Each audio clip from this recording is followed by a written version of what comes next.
Nogui, encantado de recibirte otra vez en el programa Retos Siglo XXI. Bastantes retos tenemos. Sí, gracias, don Jorge. Siempre es un gusto conversar con usted. Ah, gracias. El reto es que complicado la situación de si va o no aumentar el gasto más si viene una inflación. No sé. Eso es todo una... En este momento todo puede suceder, ¿verdad? Espero en Dios que se mantenga la inflación controlada, que la tasa de política monetaria, eh, todo el mundo está preocupado. ¿Por qué? Porque ha aumentado el costo y el otro está en la revaluación del colón. Ha sido muy fuerte. Más bien la, la inflación fue negativa mucho tiempo. Ujú.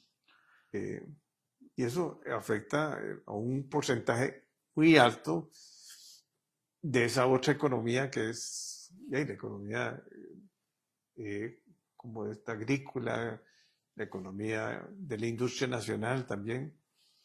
Mm. Eh, Mucha industria nacional prefiere importar que producir.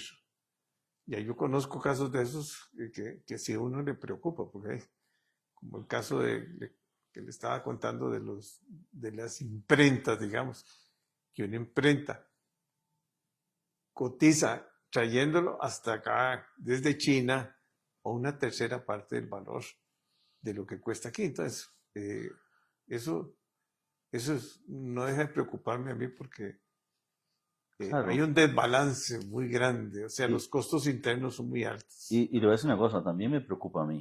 Y le voy a Claro, decir que usted tocó muchos temas, realmente muchos temas. Primero que nada, un poco de la preocupación que tenemos por el desarrollo del régimen definitivo. El régimen definitivo, que es el que paga impuestos, ha estado creciendo muy lentamente. uno y Y ese pico, 1.7, el sí, último que sacó el Banco Central. Y eso tiene muchísima trascendencia por varias razones. La primera es porque, como bien dice usted, hay una competencia muy agresiva a costos mucho más bajos en el mundo.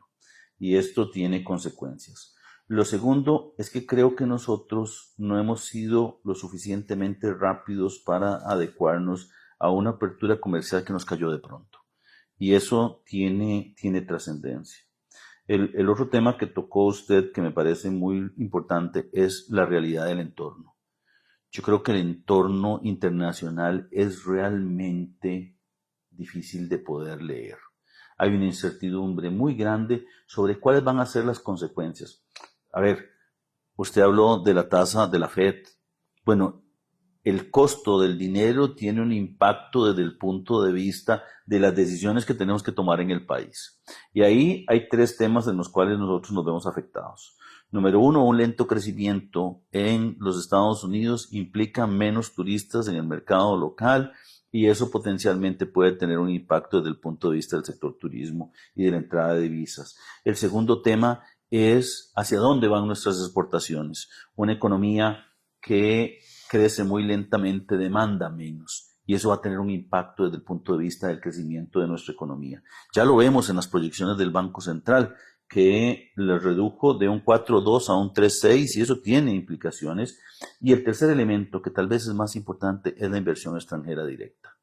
¿Qué es lo que nosotros estamos esperando dentro de un entorno que ya no solamente tiene que ver con la tasa de política monetaria, sino con los aranceles y de la política que está siguiendo Estados Unidos para tratar de evitar que haya una deslocalización de las empresas que producen? Yo creo que eso genera una situación bastante complicada desde el punto de vista de Costa Rica y particularmente del Ministerio de Hacienda. Número uno, una economía que crece lento, paga menos impuestos, una economía que consume menos, paga menos impuestos y le voy a decir, tenemos un gasto muy inflexible en donde las demandas de los sectores quieren mantenerse siempre. Voy a ponerle un ejemplo. Ahora que estamos negociando FES, ¿ah? La máxima de los rectores es el FES nunca puede ser menor que el del año pasado.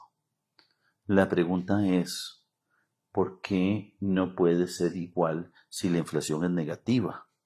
¿Ah? O otra cosa, ¿por qué, ahora que usted me contaba su experiencia de joven y todo, en una casa un hijo empieza a trabajar y lo que uno esperaría es que empezase a aportar una parte del gasto de la casa?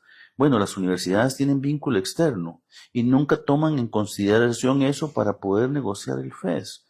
Entonces yo creo que ahí hay temas bien importantes. El otro punto es los retos que tenemos nosotros como sociedad.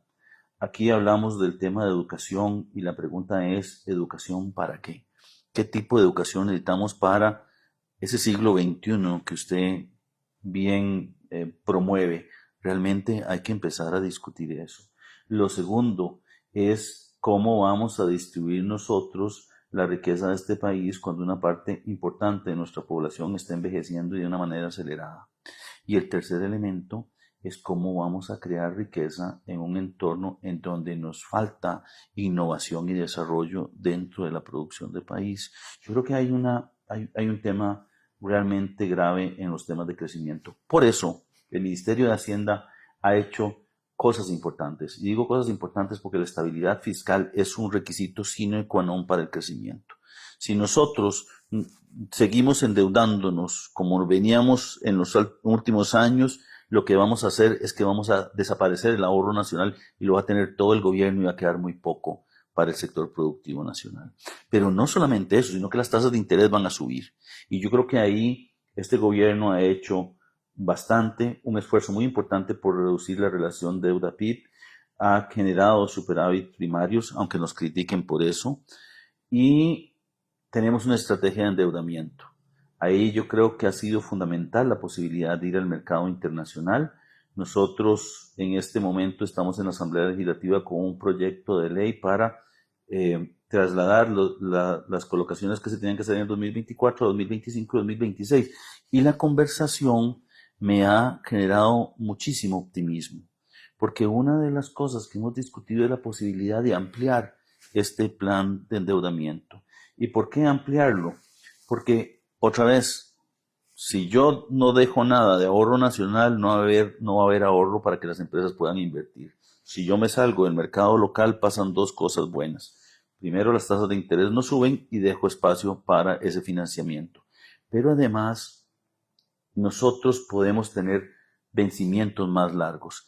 Voy a decirle que cuando yo vine aquí, el vencimiento de nuestro portafolio era más o menos 5.8 años. Hoy es 7 años. Y eso quiere decir que vamos teniendo menos presión de endeudamiento. Cada año hay vencimientos. Si yo me paraba en mayo del 2022 y veía el 2025, yo tenía necesidades de financiamiento del 14% del PIB. ¿Y saben cuál es el ahorro nacional? 10%. Eso quiere decir que me iba a comer todo el ahorro nacional y me iba a hacer falta. Entonces, toda la estrategia de estos 3 años ha sido tratar de bajar esos niveles de vencimiento. Hoy le puedo decir que en este 2025 era solo el 8% del PIB lo que vencía. Y entonces vamos a tener espacio para dejarlo, pero necesitamos mecanismos que nos permitan a nosotros reducir el costo de la deuda. ¿Qué hicimos más? 3 cosas importantes. Abrimos el mercado local para inversionistas, ya tenemos ofertas de inversionistas que quieren venir a comprar deuda local en el mercado local y no tener que ir al mercado internacional. Pero eso tenemos que calibrarlo. Hicimos un plan de creadores de mercado. Creadores de mercado es calificar algunos participantes en el mercado, pueden ser puestos de bolsa, pueden ser bancos, pueden ser mutuales, que compren en bloque. Ellos me compran y después están obligados a revender. ¿Qué es lo que están haciendo ellos? Empezando a generarme una tasa de interés, un costo de la liquidez. Y eso es importante. Y el tercer elemento que hicimos fue que apenas que logramos estabilizar la economía, le pedimos al Fondo Monetario Internacional una línea de crédito flexible. ¿Qué es esto? un mecanismo de financiamiento que frente a una situación internacional como la que tenemos hoy, ¿qué pasa si los términos de intercambio se caen porque el petróleo sube? Lo que nos pasó en los 80s, fue terrible. Realmente, de pronto, nuestras exportaciones no valían nada frente a la factura petrolera. Bueno, tenemos una especie de seguro. Y eso es importante, porque este país hoy está en una condición que le permite decirle a los costarricenses que el buen manejo de las finanzas públicas puede asegurar una estabilidad macroeconómica importante para el desarrollo. Y eso creo que es un valor agregado de verdad. ¿Para qué? Para las conversaciones que teníamos ahora. ¿Qué vamos a hacer en educación? ¿Qué vamos a hacer en salud? ¿Qué vamos a hacer con el envejecimiento? ¿Qué vamos a hacer con el crecimiento económico? Yo creo que esas discusiones son momentos importantes para darlas cuando la estabilidad fiscal permite al gobierno tener holgura para saber qué podemos empezar a explotar. Sí, y fijar prioridades a largo plazo, buscar solidaridad como sociedad, hacer acuerdos nacionales. Yo creo que ya la evolución es tan grande, el cambio es tan importante, que si no nos preocupamos, digamos, por mejorar, pero dramáticamente la salud, la educación, los programas sociales, en fin, cómo transferimos recursos a la gente más sencilla, sobre todo que está alejada de la ciudad también. Ahora también con el problema de violencia que tenemos y de narcotráficos y de todo eso que no deja de estar afectando a los sectores, ¿verdad? Pero lo más importante en un país es crecer y ver todo a largo plazo. Eso de tener una visión de 4 años, a veces menos de 4 años, sí. Eso no es un cambio en el modelo educativo. Tiene que comenzar desde arriba, desde el Consejo Superior de Educación. Tiene que hacerse cambios radicales, sí, y no parches, porque siempre hemos vivido de los parches y tampoco es la negociación y más estudios y más análisis. No, si ya está con inteligencia artificial puede uno preparar todos los documentos que quiera. Y voy a decirle algo, don Jorge. A ver, usted tomó ahora 2 temas importantes. ¿Para qué nos preparamos? Yo un día de estos me ponía a pensar que cuando yo me gradué del colegio hice el examen de mecanografía. Sí, y hacíamos un examen de mecanografía y no habían computadoras. Hoy los niños tienen que prepararse para un mundo en donde las tablets, los celulares, el internet, la inteligencia artificial, como usted lo acaba de decir, hace todo lo que hacíamos. Yo recuerdo muy bien irme a sentar a la biblioteca de la universidad, horas, a leer libros de libros para hacer un trabajo. Sí. Ahora puedes ver las librerías, las bibliotecas mejores del mundo. Claro, y lo peor de todo, la inteligencia artificial te hace el documento. Sí, sí. Entonces usted llega y dice, bueno, ¿qué es lo que necesitamos para esa educación? O otro tema que usted acaba de decir, ¿cómo tengo yo prioridades? Le voy a contar que yo cuando llegué aquí al ministerio, el presupuesto se asignaba de acuerdo a una alícuota de cada ministerio. Entonces, si un ministerio tenía el 10%, se llevaba el 10% del presupuesto. Sí, no y yo dije, no puede ser posible. Vamos a hacer una cosa importante. Vamos a decirle a cada ministerio, dígame una cosa, ¿usted cuánto gastó? Y todos sus proyectos, ¿usted los pudo hacer con eso? Entonces a usted le estoy dando más plata de la que necesita. Está comprando bonos. Bueno, terrible. Y voy a decirle algo, la gente no sabe que nosotros pasamos una ley que se llama Manejo Eficiente de la Liquidez, en donde cogimos la liquidez de todas esas instituciones que yo les daba plata, pedía prestado para darles, y como les sobraba me prestaban a mí. Entonces yo pagaba doble interés. Entonces ahora les digo, dígame cuándo ocupa la plata, yo se la doy, pero no se la voy a dar antes de que la necesite. Y eso me permitió a mí hacer una cosa que es bien importante. Empezamos a asignar recursos de acuerdo a prioridades. Pero le voy a contar que es gracioso. Prioridad 1, seguridad. ¿Sabe cuánta plata quedó sin ejecutar el año pasado en seguridad? 30.000 millones de colones. ¿Y por qué? Porque nuestro sistema no permite hacer las cosas de manera tan sencilla. Y la segunda es porque la planificación se hace un año, prácticamente un año antes. Yo en abril le comunico a los ministerios cuánta plata van a disponer y ellos empiezan a hacer un presupuesto, pero no están viendo el siguiente año. Hoy, como dijo usted, Rey, en abril, aranceles, en junio, guerra. O sea, es terrible. O sea, es muy difícil prever así. Dinámico, es que la parte geopolítica cambia todos los días. Todos ahora. los días. Entonces, ¿qué es lo que estamos haciendo? Tratando de ir a un presupuesto por resultados. Lo estamos haciendo precisamente con seguridad. Hay un compromiso del Ministerio de Seguridad Pública de bajar la tasa de homicidios. ¿Qué vamos a hacer? Vamos a contratar más policías, vamos a definir zonas, como las llama el ministro de zonas calientes, entonces vamos a ampliar las zonas calientes, pero además vamos a construir las zonas amarillas, en donde hay algún tipo de situación. Y todo eso lo vamos a hacer a través del presupuesto, porque le vamos a decir a don Mario, usted ocupa personas, tome la plata. Usted ocupa armas, tome la plata. Usted ocupa viáticos, tome la plata. Y eso es lo que queremos hacer. Necesitamos evolucionar hacia un presupuesto que sea mucho más estratégico. Y eso por una simple razón, porque no tenemos plata suficiente. Ahora que conversábamos, y me interesa que la gente entienda algo, de cada 100 colones que recaudo yo, gasto 160. ¿Sabe cuánto era en 1998? En el 2018, perdón. 1.98. O sea, casi 2 colones, exactamente. El doble gastaba que lo que ingresaba. Exacto. Y ahora lo que estamos tratando de hacer es tener un presupuesto mucho más adecuado. ¿Por qué? Porque en algún momento le mentimos a la gente y le dijimos que el Estado podía hacer todo lo que ellos quisieran. Claro, porque podían endeudarse, pero ya llegó un punto en donde no se puede endeudar más. Yo le decía a un grupo de personas una vez, vea, esto es como una familia. El padre o la madre o ambos tienen un ingreso. Y ese ingreso es el límite presupuestario. Y hay que empezar a ver qué cosas vamos a hacer. Si uno pierde el trabajo, ¿qué tenemos que hacer? Reducir el gasto.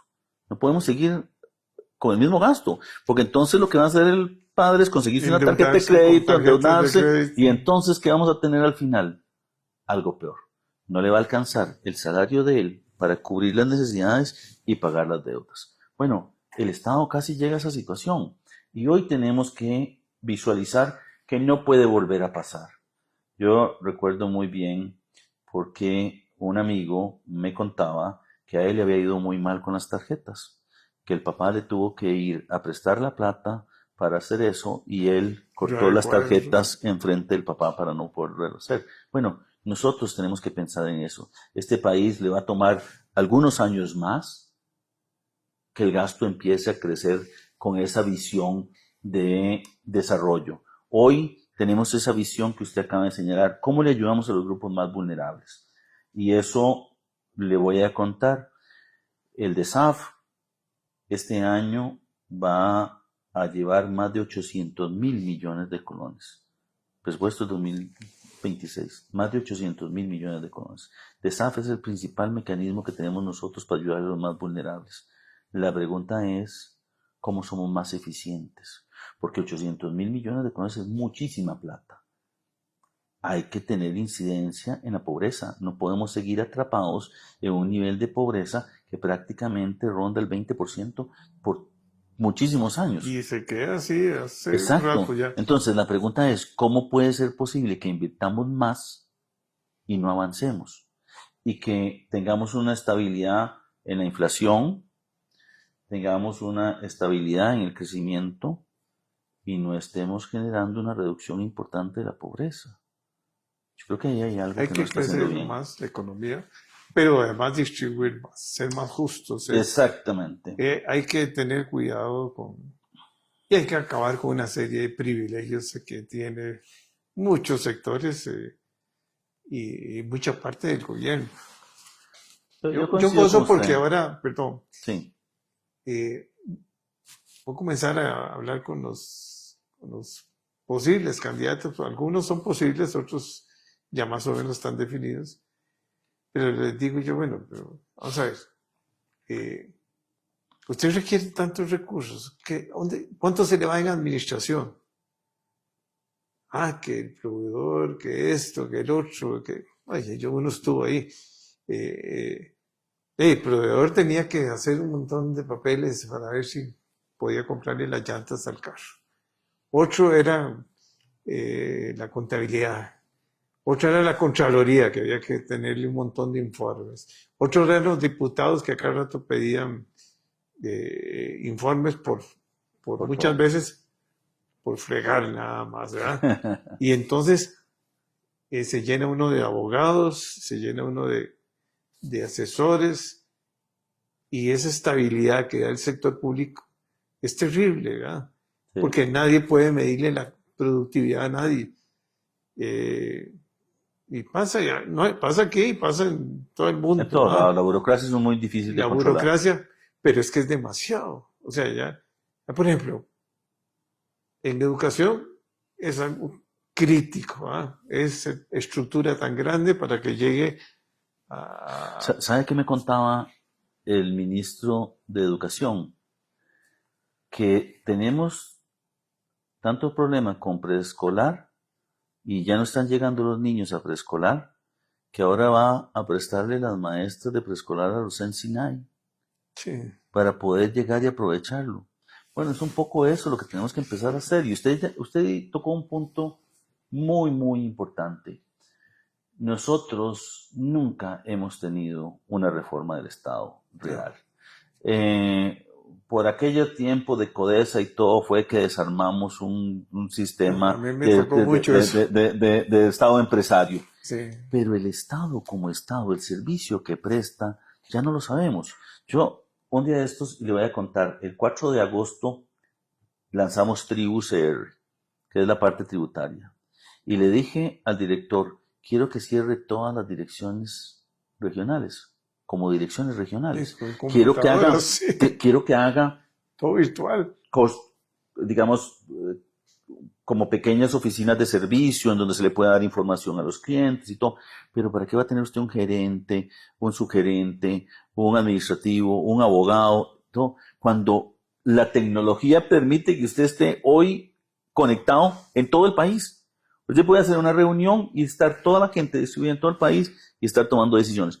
Pero peor aún, usted puede llegar y hacer todas sus gestiones en línea, porque tiene que tener todo un aparato burocrático que no necesariamente cumple con ese rol. Y le voy a decir otra cosa que es complicada. Resulta que hay ministerios que tienen mucha gente y que no están haciendo mucho, y hay Y otros ministerios que que no no. tienen absolutamente nada y que no pueden porque las mismas restricciones del presupuesto no lo permiten. Bueno, pero ¿por qué no podemos mover? Eso es un tema importante. Y yo creo que ahí hay un llamado de atención de cómo nosotros podemos empezar un poquito a visualizar ese estado de una manera más integral. Al final de cuentas somos un equipo. No es posible que el Ministerio de Hacienda tenga muchos más funcionarios que el Ministerio de Agricultura y Ganadería. Hablando un poco de lo que usted decía, de cómo podemos darle transferencia tecnológica, cómo podemos impactar la agricultura para que siga siendo una fuente de empleo, cómo podemos reducirle los costos a los agricultores o cómo los podemos engarzar en actividades productivas mucho más dinámicas. Eh, si yo no lo logro ver desde esa integralidad, me voy a quedar yo con mi gente y el otro se va a quedar sin gente. Y el objetivo que es ayudarle a las personas no se va a cumplir. No, y ellos tienen, el sector agrícola tiene una competencia muy fuerte Muy, muy fuerte. porque los aranceles se bajaron y aquí las restricciones son muy fuertes para los agroquímicos y para los otros. Las cargas financieras siguen siendo, las cargas sociales son grandes, la carga financiera por las tasas de interés son Ujú. grandes. Entonces, los costos internos están asfixiando a muchos sectores productivos, ¿verdad? Y la única manera de reducir la pobreza es generando más empleo y bien remunerado, Sí, y ojalá en el tipo de empleo que necesitamos, ¿verdad? Porque claro. Y hacer como esta frase que se ha acuñado aquí, que el mejor ministro de Hacienda siempre da una buena cosecha de café, ¿verdad? sí, No, yo creo que hay mucho de lo que usted señala que nos motiva a nosotros. Porque, como bien dice usted, muchos de los problemas están relacionados con las tasas de interés, muchos están relacionados con acceso al crédito, muchos están relacionados con cargas de impuestos altas. Y yo creo que ahí hay que ir un poquito repensando este país para ver si podemos hacer una reforma tributaria que no necesariamente aumente la recaudación, pero que sí lo haga más justo. Y que aquellos que menos tienen no estén enfrentados a pagar impuestos que no deberían estar pagando. Hace algunos días se aprobó en la Asamblea Legislativa un proyecto de ley para que los trabajadores independientes tuviesen un mínimo exento mayor. Y ahí yo creo que nosotros podíamos estar de acuerdo con esa parte de la justicia. Pero la pregunta es, ¿y el hueco que se genera quién lo cierra? Porque el Estado ¿quién no paga? vive de otra cosa de los Sí, impuestos. O sea, si nosotros tuviésemos la oportunidad de encontrar de pronto algún ingreso constante hacia el futuro, podría llegar y planear diferente, ¿verdad? Pero bueno, ahí es parte de las cosas que uno aspiraría a tener. Yo, en lo personal, por lo menos le puedo decir, don Jorge, que le dimos al país la estabilidad necesaria para arrancar. Es cierto, nos hace falta algunas cosas, pero si el Fondo Monetario está de acuerdo con nosotros, si los organismos internacionales están de acuerdo que nuestra economía ya va sobre ruedas, espero que el que venga aquí y se siente en esta silla tenga la sabiduría de saber manejar este carro que dejamos con gasolina, con aceite, con buenas llantas. bueno, yo en algunas cosas tendré diferencias, pero respeto lógicamente que Estoy seguro de eso, Jorge, porque usted es eh, una persona muy crítica.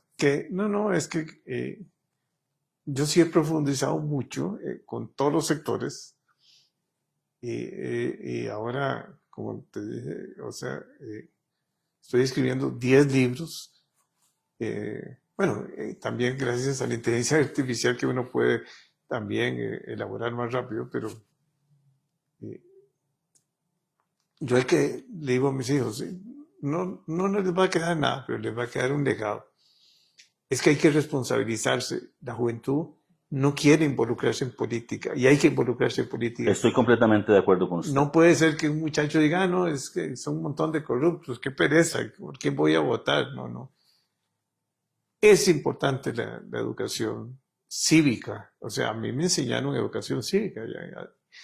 Hey, usted también. Claro. Habían elecciones en las escuelas, en los colegios, en las universidades, en todo. Y había una educación y un respeto al Tribunal Supremo de Elecciones y un respeto a nuestra voluntad de libertad y de democracia. Eh, Pero yo sé una cosa, a mí me parece que esa desidia de los muchachos se dio por dos razones. La primera es porque no fuimos lo suficientemente capaces de poder dar oportunidades y abrir puertas. Se volvió algo muy cerrado, de grupos muy, digamos, enfocados en algunos personalismos. Yo creo que en los últimos años los jóvenes han empezado a tener un poquito más de beligerancia. Y yo espero que lo tengan. ¿Saben por qué? Porque lo más importante es que nosotros estamos aquí en el ocaso de nuestra vida política.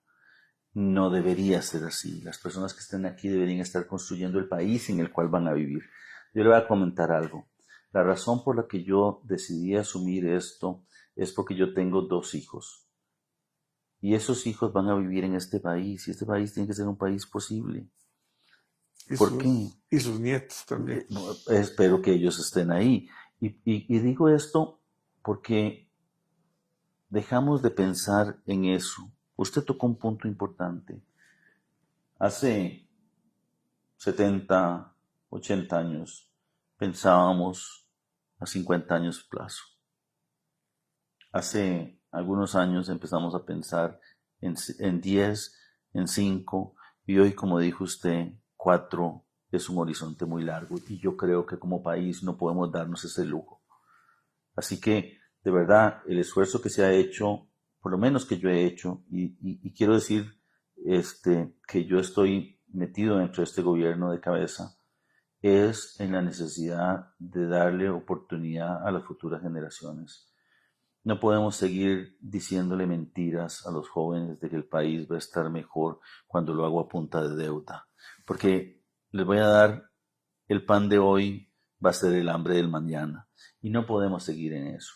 Y lo segundo es que yo creo que hay que planear la casa para los hijos y no pensar que usted hace una casa para usted. Yo hablaba una vez con unos amigos y decía que uno tiene normalmente 3 casas. La primera cuando se casa y son 2. La segunda cuando tiene los hijos. Y la tercera es cuando ya se retira y otra vez hay que volverse más pequeñito. Bueno, este país tiene que ir pensando en esos horizontes de más largo plazo y pensar en algo que es bien importante. Hay una responsabilidad intergeneracional. Yo no puedo gastar lo que mis hijos van a necesitar en este futuro. Bueno, no, yo creo que tomaremos otra ocasión para conversar, porque podemos conversar de muchos temas. Muchas gracias. Este es un programa educativo. Al final conversamos y logramos escuchar puntos de vista que coincidimos mucho en muchas cosas. Eso es lo importante. Y es lo importante para este país. Yo voy a decirle algo. Creo que todos estamos claros en buscar el desarrollo del país. Tal vez no coincidiremos mucho en algunos puntos, pero sí en el objetivo. Y yo creo que eso es lo que es relevante. Y eso que usted dijo de las conversaciones más allá de las partes electorales es fundamental. Este país tiene que empezar a poner los puntos sobre las íes del futuro. Eso lo hicieron los chinos y ahí están donde están. Ahí hicieron los japoneses y están donde están. Y hicieron los de Singapur, están. O sea, todos esos países tienen una visión de largo plazo. No andan pensando en guerras y no. Ahora tal vez están ya invirtiendo un poco en armamento, pero su primero era levantar la educación, levantar la infraestructura, ahorrar, trabajar, hacer el esfuerzo, y ahí están. Estados Unidos tuvo su origen en eso. Después ya comenzó a entrar en una sociedad muy distinta a sus orígenes, ¿verdad? Y ahí están ahora con problemas serios fiscales y de visión de largo plazo. Yo creo que el mundo tiene que pensar que todos estamos en este planeta y que tenemos que cuidar el planeta y que el cambio climático y tenemos que pensar en la gente que más necesita, y que todos tenemos que estar unidos. Podemos pensar en cosas pequeñitas, pero la visión, digamos, en el campo educativo, ponernos de acuerdo en que las escuelas tengan cierta independencia, que pueda haber innovación, que los maestros puedan tener creatividad y no estar llenando papeles de un programa que viene ahí desde no sé cuántos pisos del edificio. Pero bueno, muchas gracias y será un honor volverte que nos volvamos a juntar. Claro que sí, muchísimas gracias a usted. Y le voy a decir una cosa, reconozco su esfuerzo de generar pensamiento. Este país necesita, a partir del pensamiento, generar debate. Así que muchísimas gracias por la invitación y cuente conmigo las veces que usted me invite, estaré aquí. Siempre estarás invitado y de honor.